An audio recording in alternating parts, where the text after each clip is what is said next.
Greetings, my Lock-Lovies. And welcome back to my channel. My name is Elyse, for those of you that are just joining me today.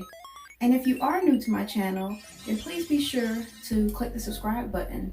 And if you're already a subscriber, then don't forget to click the notifications bell so that you don't miss out on any uploads from your girl. In today's video, I'm going to be showing you guys how I recreated this look that I'm wearing right now.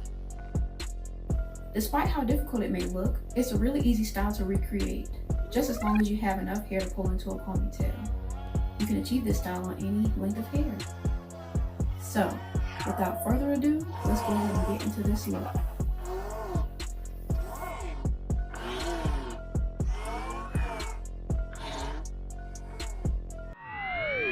So first and foremost, I really needed to take these earrings out of my ear because they were wearing my earlobes down.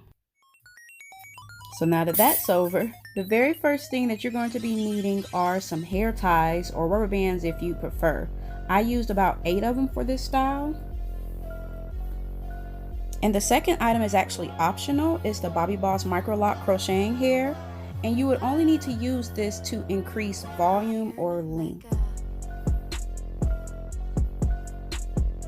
So in order to apply this crochet hair, you would need to wrap a rubber band around the middle of the hair like so. Start by sectioning your hair where you would like the first Bantu bun to go.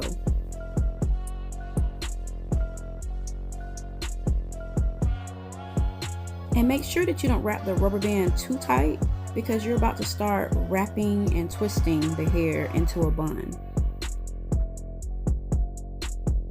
I forgot to mention earlier that you can use bobby pins to tame the flyaways, but otherwise you can always just tuck them back into the bun later. So here I'm just doing the exact same thing that I did with the other 3 sections. Simply twist, roll, and tuck. That's all to it. So now I'm just double checking in the mirror to make sure that I don't have any flyaways and tucking any loose locks that I see. And at this point I'm just goofing around. But I really appreciate you guys once again for watching my video. Don't forget to comment down below and like the video if you enjoyed it. And I will see you guys in the next one.